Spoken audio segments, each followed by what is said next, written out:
Evangelio según Mateo, capítulo 8, versículos 23 al 27. Dice la palabra del Señor. Y entrando él en la barca, sus discípulos le siguieron. Y he aquí que se levantó en el mar una tempestad tan grande que las olas cubrían la barca, pero él dormía. Y vinieron sus discípulos y le despertaron diciendo: Señor, sálvanos que perecemos. Él les dijo: ¿por qué teméis, hombres de poca fe? Entonces, levantándose, reprendió a los vientos y al mar, y se hizo grande bonanza. Y los hombres se maravillaron diciendo: ¿qué hombre es este, que aún los vientos y el mar le obedecen? Hermanos, hoy nos acercamos a uno de los pasajes más conocidos y lamentablemente también, hay que decirlo, más caricaturizados, domesticados, instrumentalizados de toda la Escritura. Vivimos en una época donde el pragmatismo religioso y sobre todo el humanismo terapéutico, donde el hombre se ha convertido en el centro del universo, ¿sí?, es lo más importante. Vivimos en esa era. El hombre es el centro del universo, la Escritura es una especie de manual de autoayuda y cada texto se trata sobre el hombre y sobre su bienestar emocional y temporal. Si nosotros interpretásemos este pasaje a la luz de la hermenéutica antropocéntrica de nuestro tiempo, el pasaje que nos ocupa, que es la tormenta en el mar de Galilea, va a ser representado como una alegoría moralista de nuestros problemas cotidianos. Y estoy seguro que usted ha escuchado sermones sobre este texto de esa manera. Un sermón basado en este pasaje, entendiéndolo desde una hermenéutica antropocéntrica basada en el hombre, se escuchará más o menos así. Hermanos, ¿cuáles son las olas que hoy golpean tu barca? ¿Es el desempleo? ¿La enfermedad? ¿La crisis matrimonial? No temas, porque Jesús se levantará y calmará tus tormentas. Han escuchado seguramente sermones así. Las olas, el mar, embravecidos son nuestros problemas, nuestras preocupaciones. Y Cristo nos sacará de todo eso. Hermanos, en esta mañana, con toda la responsabilidad como predicador de la palabra de Dios, con temor y reverencia, vengo a decirles que este texto no fue escrito para hablarnos de nuestros problemas cotidianos. Ojo con lo que estoy diciendo. No estoy diciendo que este texto no tenga aplicación a nuestros problemas cotidianos. Vamos a ver. Pero lo que estoy diciendo es que reducir esta majestuosa manifestación de la gloria de Cristo a una simple fórmula de solución de conflictos personales es un sacrilegio exegético. Las aplicaciones vienen después. Pero ¿de qué se trata principalmente este texto? Se trata de nosotros. Se trata de nuestros problemas, de las tormentas de nuestra vida, de nuestras tormentas emocionales o financieras. No. Este pasaje es una revelación monumental de la identidad de la persona de Jesucristo. Ese es el sentido principal del pasaje. Este pasaje es sobre quién es Cristo, no sobre nuestras tormentas cotidianas. De hecho, El título de esta enseñanza es el mismo de la pregunta que hacen los discípulos. ¿Qué hombre es este? Ese es el tema del texto. Porque esa es la pregunta con lo que los discípulos terminan. Los discípulos no terminan este pasaje diciendo, wow, el Señor puede solucionar nuestros problemas. No. ¿Qué se preguntan los discípulos luego de ver la manifestación del poder de Cristo? ¿Qué hombre es este? ¿Quién es? Ese es el tema principal del pasaje. El Espíritu Santo inspiró al apóstol Mateo a registrar este evento histórico, no para decirnos que nosotros somos el centro de la atención de Dios para que tengamos una vida cómoda, sino para confrontarnos con esta pregunta. ¿Qué hombre es este? Y esa es la pregunta que debe gobernar la exposición del texto. No podemos salir de aquí pensando, qué importantes somos, Cristo nos cuida. Tenemos que salir de aquí pensando, qué inmenso, qué temible, qué soberano, qué majestuoso es el Señor que ha venido a rescatar a pecadores. Eso es lo que debemos salir pensando. Así que teniendo eso en mente, hermanos, vamos a responder esta pregunta fundamental. ¿Qué hombre es este? ¿Qué hombre es este? Así que la estructura de nuestro sermón en esta mañana tendrá 3 puntos principales. En primer lugar, este hombre es el Hijo del Hombre. Es el Hijo del Hombre. En segundo lugar, este hombre es el Hijo de Dios y por lo tanto Dios mismo. Y en tercer lugar, la respuesta esperada a esta realidad. Eso es lo que vamos a ver en este sermón. Así que el Señor nos ayude, por medio de su Espíritu, nos permita contemplar la hermosura y la majestad de Cristo en este texto. Así que en primer lugar, este hombre es el Hijo del Hombre, la plena humanidad del Salvador. Dice versículo 23 y 24. Y entrando en la barca, sus discípulos le siguieron. Y he aquí que se levantó en el mar una tempestad tan grande que las olas cubrían la barca. Pero él dormía. Él dormía.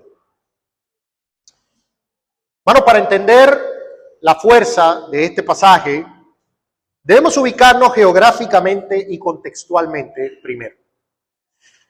El mar de Galilea era un cuerpo de agua dulce situado a unos 210 metros bajo el nivel del mar, rodeado de colinas, montañas, etc. Una ubicación geográfica que lo hacía propenso a tormentas violentas, pero sobre todo repentinas. Es decir, usted podía estar bien en la barca y de repente podía venir una tormenta.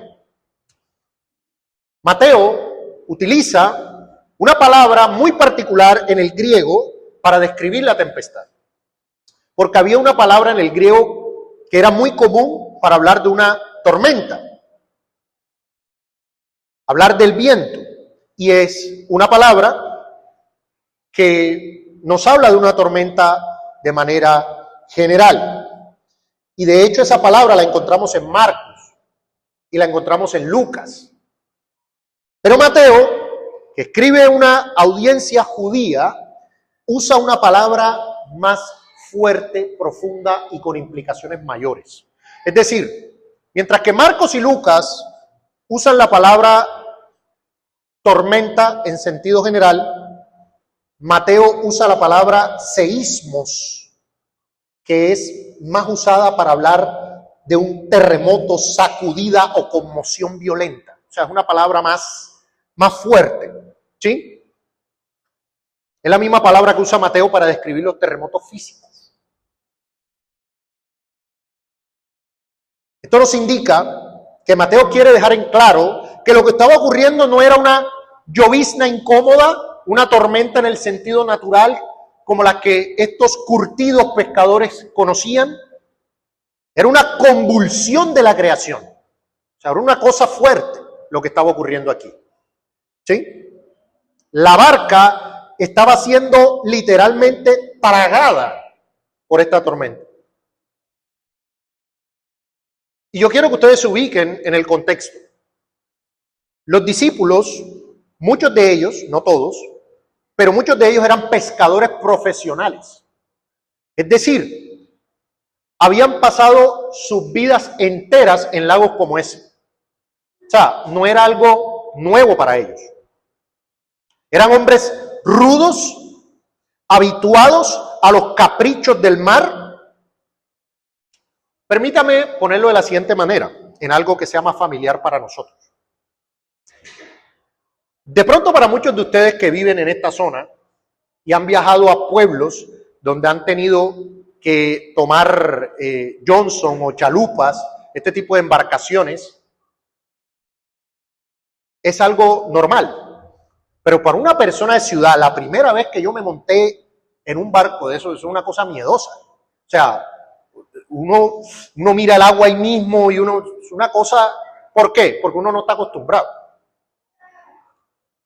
Y si hay viento o eso se mueve, peor. O sea, uno dice, ay, nos vamos a hundir. Pero alguien, no, esto es normal. Alguien que está acostumbrado a eso.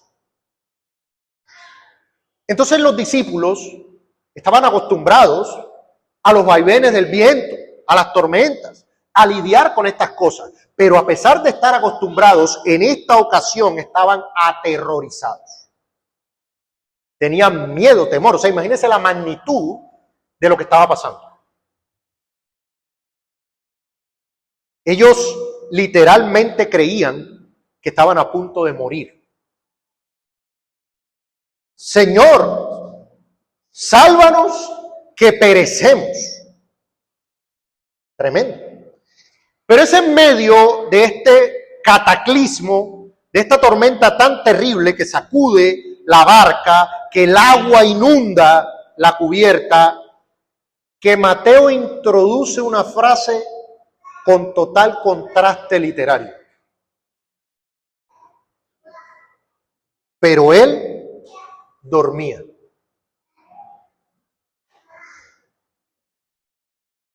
Hermanos, detengámonos aquí por un momento.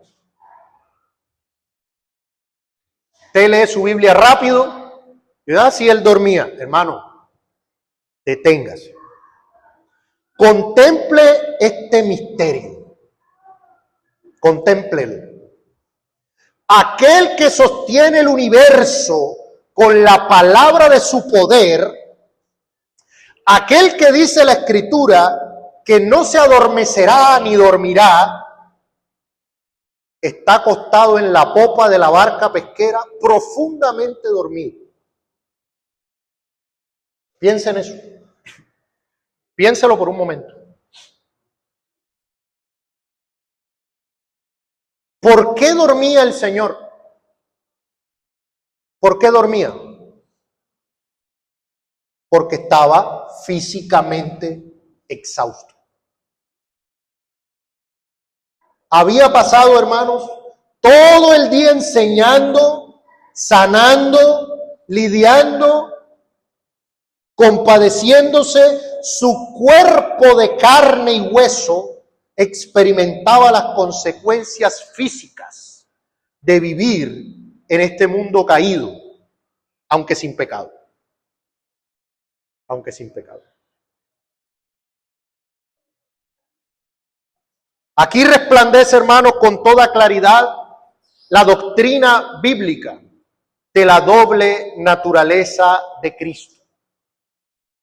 Jesucristo es una sola persona divina, con dos naturalezas completas, distintas e inconfundibles. La naturaleza divina y la naturaleza humana.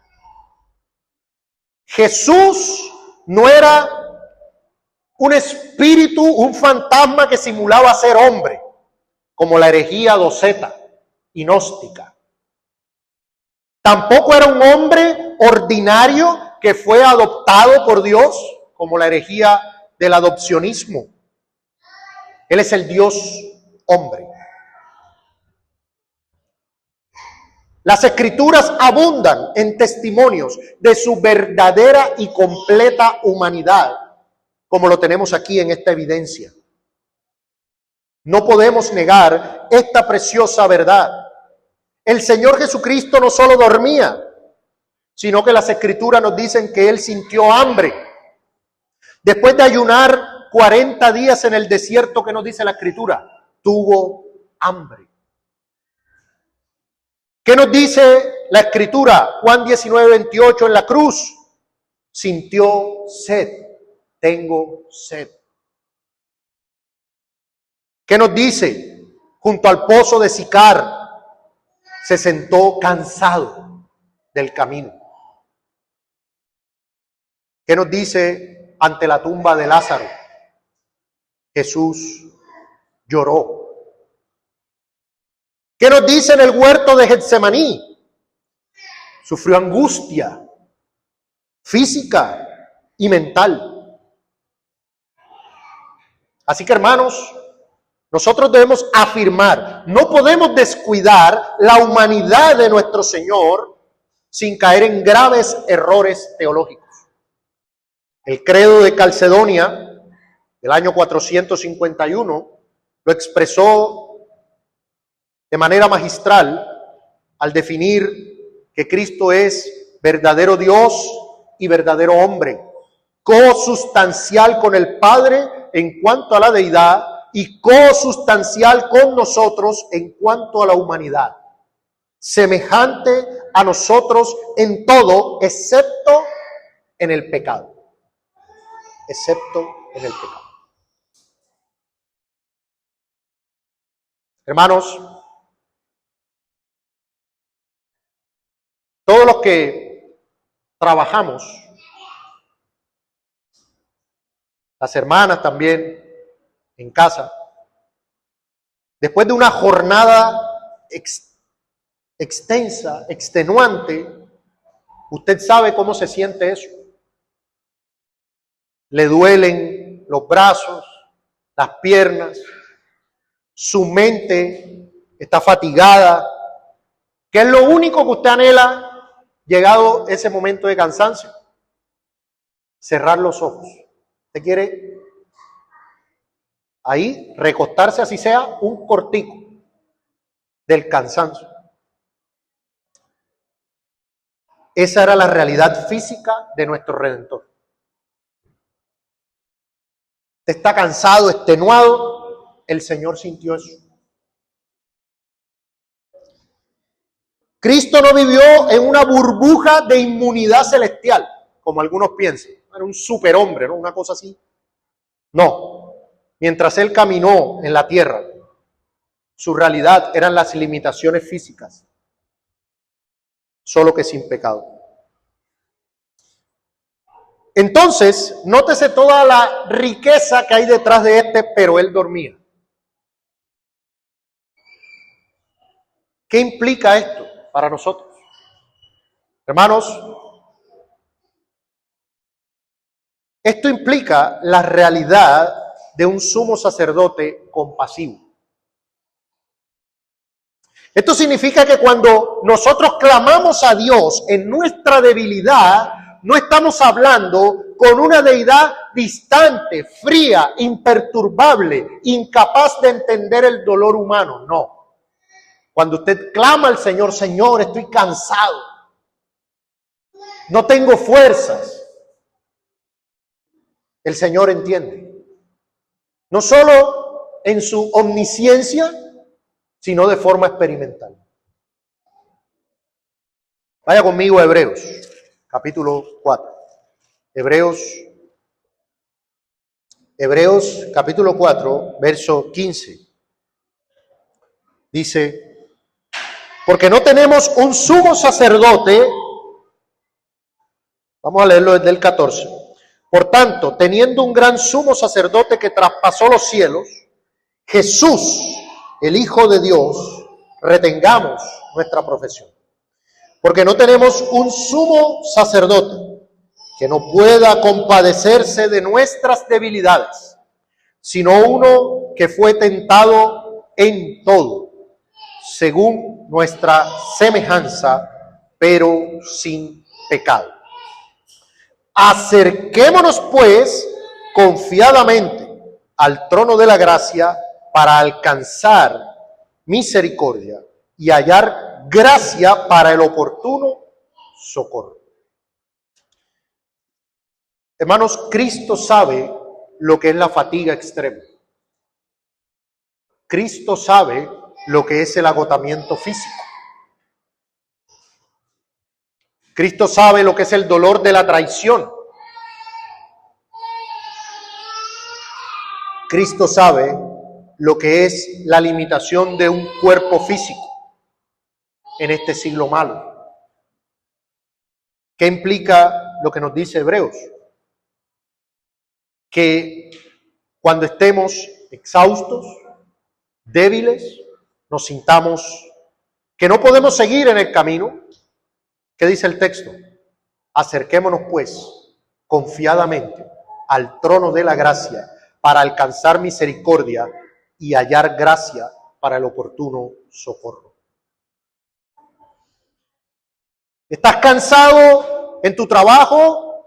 ¿Sientes que no quieres hacer más nada? ¿Viene la tentación de no trabajar bien? ¿De no hacer lo que tienes que hacer? ¿De no ser diligente en lo que requiere diligencia? Mira a Cristo. Él experimentó. Necesito gracia para poder seguir. Dice el texto que fue tentado en todo, según nuestra semejanza, pero sin pecado. Está viniendo sobre nosotros la tentación de diversos pecados, de la ira, del robo, del adulterio.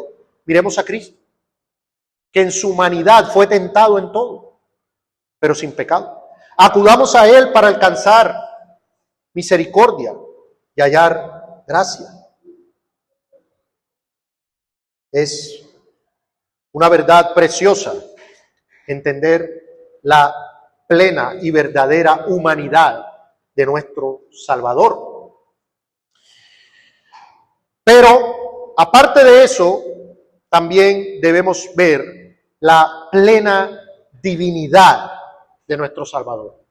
Jesucristo es el Hijo de Dios y por ende Dios mismo. Este sería nuestro segundo punto. Dice versículos 25 y 26. Y vinieron sus discípulos y le despertaron diciendo: Señor, sálvanos, que perecemos. Él les dijo: ¿por qué teméis, hombres de poca fe? Entonces, levantándose, reprendió a los vientos y al mar, y se hizo grande bonanza. Si usted mira uno de los textos paralelos, se complementa con este y se muestra qué fue lo que dijo el Señor. Porque aquí nos dice, reprendió. Pero hay otro texto donde dice que le dice a los vientos y al mar: calla, enmudece, como si fuera una persona. Hermanos, los discípulos despiertan al Señor en medio de su terror, de su pánico descontrolado. Ellos claman en medio de su desesperación. Hay un atisbo de fe. Le llaman Señor. Pero esa fe está fragmentada en ese momento. Esa fe está afectada por el temor a las circunstancias visibles. El Señor Jesucristo se levanta. Noten el orden de los acontecimientos. Antes de calmar la tormenta, por decirlo de alguna manera, antes de calmar o de reprender la tormenta exterior, Él primero reprende la tormenta interior. Antes de hablarle a los vientos y al mar, Él le habla a los discípulos llamándolos hombres de poca fe. Pero ya hablaremos de esto en el tercer punto. Dice que reprendió a los vientos y al mar. La palabra griega que se usa aquí para reprendió es un término que es profundo a nivel teológico. No es una petición, es el punto. O sea, no es una sugerencia, no es algo suave lo que el Señor dice aquí. Es una palabra de autoridad soberana. O sea, es una palabra autoritativa la que usa el Señor aquí. La palabra que se usa aquí es la misma palabra que se usa a lo largo de los evangelios cuando el Señor expulsa y reprende a los demonios, por ejemplo. Es la misma palabra. Cállate y sal de él. Eso es la misma palabra griega que se usa.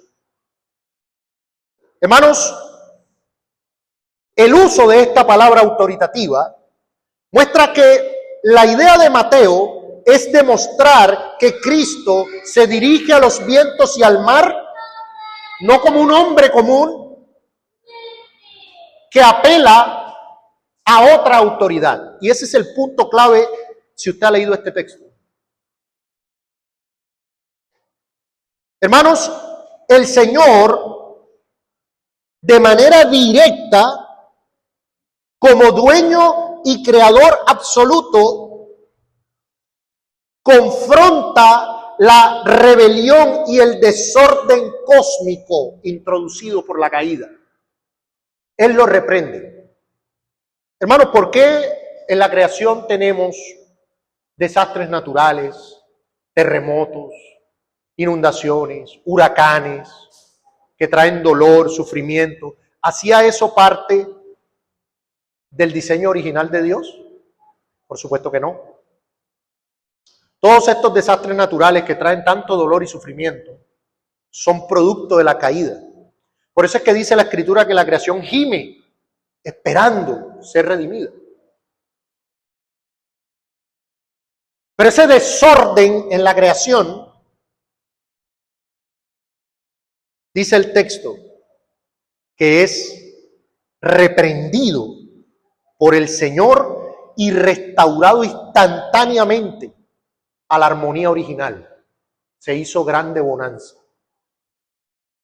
El Señor reprende y de una eso quedó como debería estar. Para estos hombres que sabían de navegación, ellos sabían que cuando una tempestad cesaba, el agua tardaba horas, a veces días, en calmarse por completo. Es como cuando el Señor limpia al leproso, es instantáneo. Tal es el poder, tal es la autoridad. Al instante que la voz del Dios encarnado resonó sobre las aguas, el mar se convirtió en algo completamente calmado. La creación reconoció la voz de su Hacedor. La creación se sometió de inmediato. Tremendo. Miren, cuando nosotros leemos esto sin tener en cuenta quién le está escribiendo Mateo, nos perdemos muchas veces de cosas. Para un judío del primer siglo, ver a un hombre reprender el viento y el mar y que estos le obedecieran, solo podía significar una cosa. Literal. O sea, no había otra opción. Que un hombre reprendiera al mar y a los vientos y le obedecieran, solo podía significar una cosa. ¿Qué hombre es este? Este hombre es Dios. No podía significar otra cosa. A ver, la creación inanimada, ¿a quién le obedece? ¿A su creador? ¿A nadie más?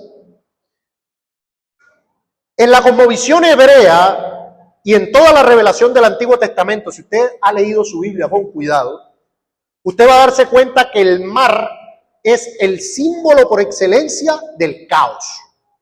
Generalmente siempre se utiliza para ilustrar el abismo, la fuerza desatada que ningún ser humano puede controlar. O sea, se utiliza siempre de manera poética de esa manera. El mar, los vientos, las olas. Solo Dios, solo Yahweh del Antiguo Testamento podía o poseía la prerrogativa soberana de controlar esas aguas. Vaya conmigo al Salmo 89. Salmo 89. Salmo 89, versículo 8. ¿Qué dice? Oh Jehová, Dios de los ejércitos, ¿quién como tú? Poderoso eres, Jehová, y tu fidelidad te rodea. Tú tienes dominio sobre la braveza del mar. Cuando se levantan sus ondas, tú las sosiegas. ¿Quién puede hacer eso? Jehová. Y Cristo hizo eso. Entonces, ¿quién es este hombre? ¿Sí lo nota? ¿Sí nota cómo es irrefutable la lógica de Mateo? Lo que está queriendo mostrarle al judío. Dice en el Salmo 10, Él fundó la tierra sobre sus cimientos, no será jamás removida. A tu reprensión huyeron, al sonido de tu trueno se apresuraron. Y el Salmo 107, verso 23 dice, los que descienden al mar en naves y hacen negocio en las muchas aguas, ellos han visto las obras de Jehová y sus maravillas en el profundo. Y sigue diciendo, cambia, ¿quién? Dios, cambia la tempestad en sosiego. ¿Sí ve el paralelo? Lo que está haciendo Mateo. Cada palabra, hermanos, cada frase inspirada por el Espíritu es quirúrgica. Si el texto en Salmo dice, cambia la tempestad en sosiego y se apaciguan sus ondas, ¿por qué en Mateo dice, y se hizo grande bonanza? ¿Sí lo notan? Se alegran luego porque se apaciguaron y Él los guía al puerto que deseaban. ¿Ven la correspondencia, hermanos? En Salmos dice que solo Yahvé hace por los marineros en peligro que puedan llegar a puerto seguro. Y eso es lo que hace Cristo aquí, en nuestro texto. Cristo en este texto no está actuando como un profeta que pide a Dios para que Él intervenga, como Moisés abriendo el mar rojo, mediante la oración y la vara. Esto es clave. Esto es clave. Cristo no pide al Padre en este texto. Cristo no ora, no invoca ningún nombre superior al suyo. Él se levanta con esa majestad inherente de su propia autoridad intrínseca y dice al mar, calla, enmudece. ¿Qué hombre es este? Es Jesucristo, el Hijo de Dios, Dios mismo encarnado. Por cuestiones de tiempo, hermanos, no voy a poder profundizar más en estos paralelos, pero eso es un estudio profundísimo. O sea, usted toma este texto y va al Antiguo Testamento. Cuando usted va, por ejemplo, a la historia del profeta Jonás y lo compara, tremendo, ¿no? Jonás huyendo de la presencia de Dios en una barca, pero Cristo en la barca. Jonás en la tempestad enviada por Dios debido a su rebelión, pero Cristo en perfecta comunión con el Padre en la barca. Y sigue, mejor ni sigo porque son muchas cosas, pero vale la pena. Cristo es el profeta mayor que Jonás. Todo es tipológico, todo habla de él. Ahora,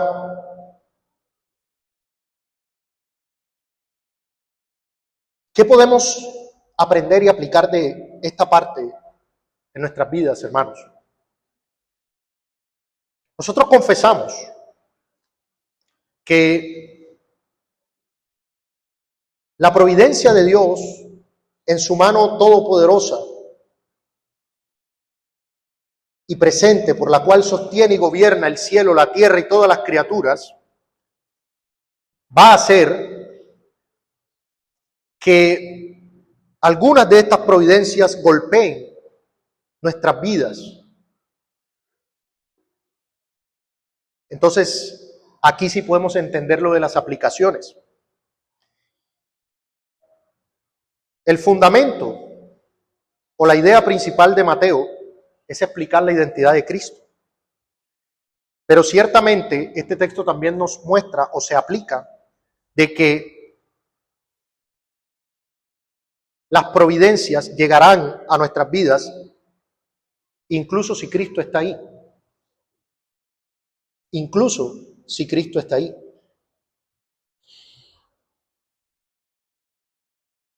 Y seremos terriblemente zarandeados en ocasiones.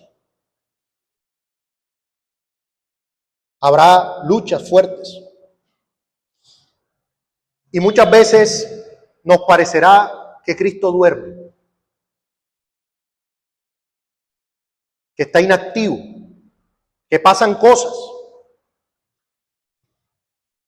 Y ahí es donde viene el dilema. ¿Cómo vamos a responder? Y eso nos lleva a nuestro tercer y último punto.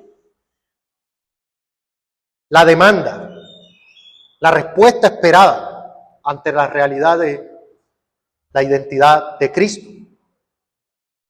Dice ahí mismo en el verso 26, ¿por qué teméis, hombres de poca fe? Y al final dice que los hombres, luego de ver que el Señor reprendió los vientos y el mar, se maravillaron diciendo, ¿qué hombre es este? Que aún los vientos y el mar le obedecen. Hermanos, el Señor reprende primero la incredulidad de los discípulos antes que reprender la tormenta. Y esto es instructivo para nosotros. Porque hubiese sido muy fácil primero reprender la tormenta y luego ellos se calman. Pero lo que el Señor implica aquí es que ellos debían confiar. Aún estando en la tormenta, ellos debían confiar. Hermanos, para el Señor Jesucristo, según lo que vemos en el texto, el problema más grave y urgente en esa barca no era la tormenta. Para Cristo. ¿Sí? Para Él, el problema más grave no era el agua que amenazaba con destruirles.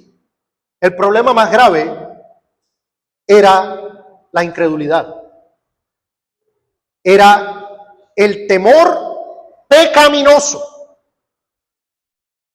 Y esto es importante. Hermanos,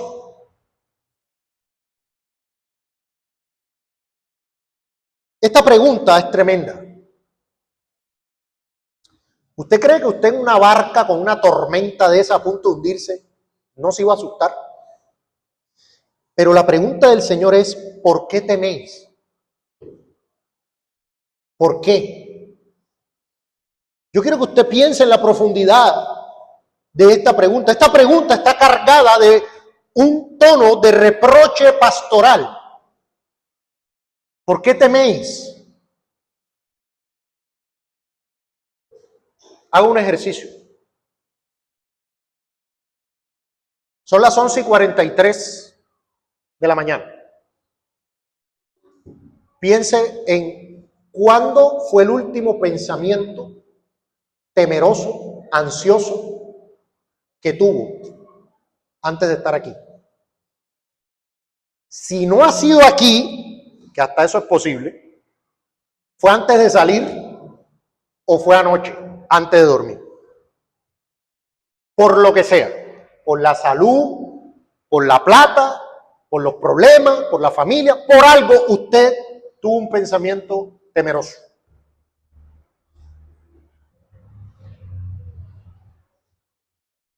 Pero usted, si ha sido salvado por gracia, por medio de la fe, usted está en la barca de Cristo. No en la de Pedro, en la de Cristo. Hay una palabra para temor que se refiere a un temor reverente. Usted sabe que hay un temor de Dios, temor reverente. Pero esa no es la palabra que se usa aquí. O sea, Cristo no les está diciendo, bueno, porque son temerosos de Dios. No, eso no es lo que está diciendo. La palabra que se usa aquí, deiloi, es una palabra griega que significa cobardía, pánico irracional o falta de coraje moral. Es la ansiosa inquietud que menciona Lucas. Es ese el tipo de temor que tenían los discípulos aquí. Es un temor que paraliza y es un temor que nace de una distorsión de la realidad.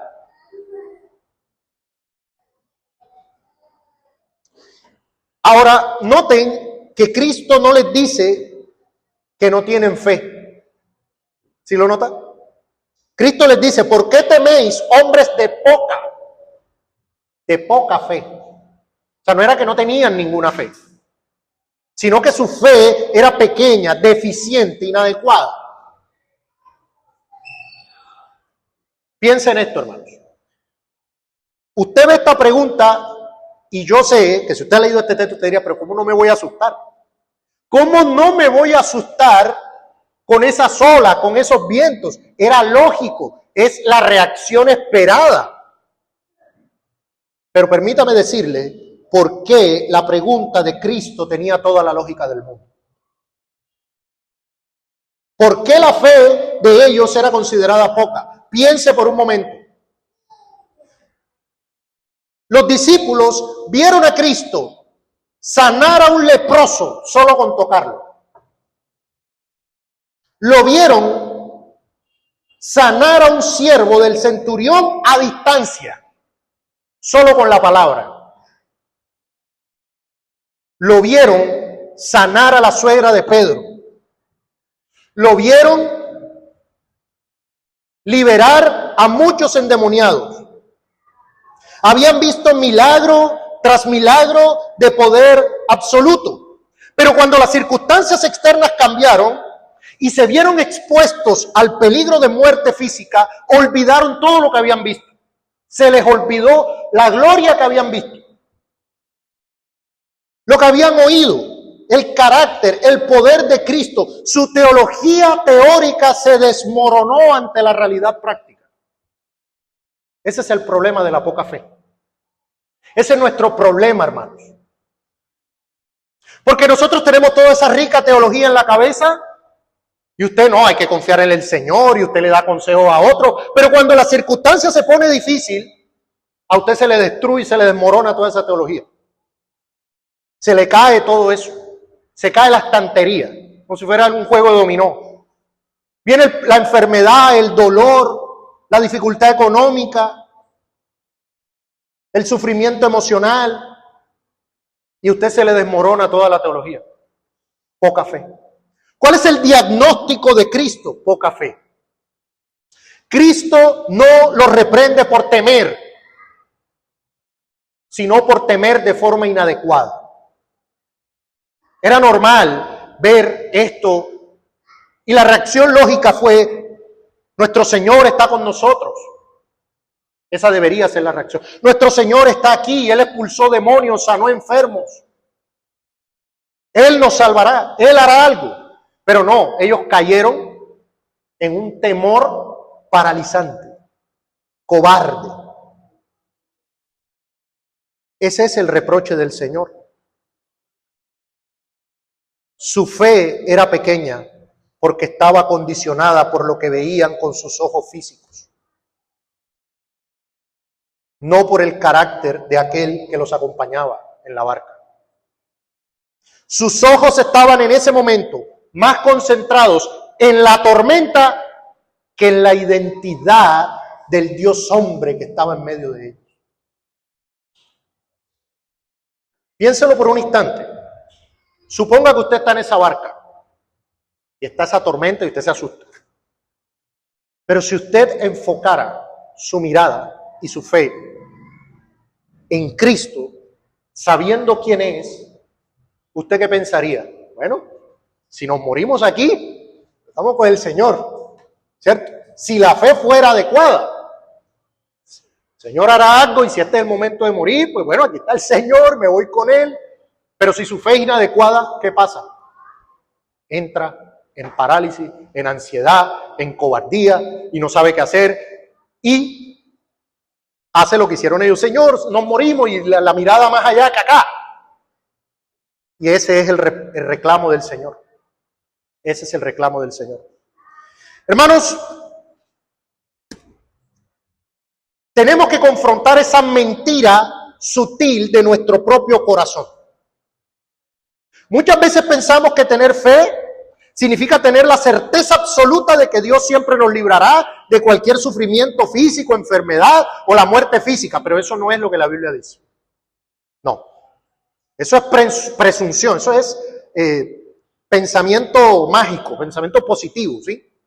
No, la fe que Cristo demanda no es la creencia de que nunca experimentaremos tormentas. Ellos tenían severa tormenta y Cristo estaba ahí. Lo que Cristo demanda, a la luz de quién es Él, de su soberanía, de su poder, de lo que ha hecho por nosotros, es la convicción absoluta de que aquel que está con nosotros es Dios y que por lo tanto estamos perfectamente seguros en su soberana voluntad, ya sea en la vida o en la muerte. Ese es el punto. Debemos confiar en nuestro Señor Jesucristo. Independientemente de las circunstancias, mirar a Él primeramente y no caer en ansiosa inquietud. Uno de los mandatos de Cristo que más se repite en las Escrituras es: no temáis. Pero vivimos, hermanos, en un mundo en donde todo nos da miedo. Usted entra a las redes sociales y usted sale con la ceja así. Todo le da miedo. Accidentes, enfermedades. Entonces hace poquito salió una noticia de que por allá en Europa había una cuarentena del antivirus. Y otra vez COVID, ¿qué está pasando? Y usted pendiente. No temáis. Ayer estábamos expectantes en casa con una posible circunstancia y a pesar de que el tema era inquietante, al final hablábamos y decíamos, pero la voluntad de Dios, ¿quién podrá contra ella? ¿Quién podrá? O sea, si esto es así, ¿quién va a poder hacer que no ocurra? Ni un pajarillo cae sin vuestro Padre. Ese es el pensamiento. Ese es el pensamiento. El pánico de los discípulos era irracional. Ese era el problema. Era irracional por una sencilla razón de peso teológico. La barca donde viaja el creador del universo no puede hundirse antes de que su hora haya llegado. Pero ellos no sabían eso y tal. Pero Cristo les dice, hombres de poca fe, los reprende. La incredulidad de los discípulos radicaban en que tenían los ojos demasiado puestos en las circunstancias. Creían que tenían más poder las circunstancias que el Señor Jesucristo. Ese era el problema. Ahora, luego de ver cómo el Señor reprendió y el mar y el viento le obedecieron, dice que se maravillaron. Y de hecho el paralelo en Marcos dice que temieron con gran temor. temieron con gran temor. ¿Y sabe qué es lo tremendo? Que los discípulos tuvieron más temor después de la tormenta que durante la tormenta. Cuando vieron a Cristo levantarse y calmar los vientos y el mar con su mera voz, se dieron cuenta de que dentro de la barca había alguien infinitamente más temible, santo y majestuoso que la tormenta misma. Hermanos, ustedes leen el libro de los Hechos, leen las cartas, y ustedes piensan que ese carácter que los discípulos tenían para afrontar circunstancias cercanas a la muerte y todo eso, ¿eso fue del aire? Todo esto, hermanos, fue construyendo esa fe. Todo esto fue edificando esa fe. Ya luego, cuando estaba la perspectiva de muerte por Cristo, ellos decían, pero Cristo es mayor. Ahorita vemos un carácter más débil, una fe poca, pero luego esto les ayudaría. Se dieron cuenta que estaban en la presencia misma de Dios Todopoderoso. Estos hombres eran conocedores del Antiguo Testamento. Ellos sabían lo que implicaba eso. Solo que Mateo deja la pregunta al aire, ¿no? ¿Cómo vas a responder? Cristo no es un mero maestro, un profeta más. Era Dios manifestado en carne, el Rey de la creación que reclamaba soberanía absoluta sobre su creación. Hermanos, unas aplicaciones para terminar. Hermanos, vivimos en tiempos donde la iglesia del Señor es atacada por corrientes e ideologías antibíblicas. Secularismo, mundanalidad, y nos asustamos pensando que el evangelio va a desaparecer, que la iglesia va a ser destruida a un punto terrible. Pero el Señor está ahí, está gobernando activamente. Está gobernando la historia para la gloria de su nombre y el bien de sus escogidos. Tenemos que confiar en el Señor. Ahora, a nosotros de manera personal, y aquí sí vienen las aplicaciones, cuando pasemos por el valle de sombra de muerte, cuando los decretos misteriosos de la providencia traigan sufrimiento, pérdida, luto, enfermedad, no debemos caer en el error de cuestionar el amor o el control de Dios. Ojo con esto. No somos del mundo, pero estamos en el mundo. Vamos a experimentar providencias, sufrimiento, pérdida, luto, enfermedad. Eso va a pasar. Pero cuando eso pase,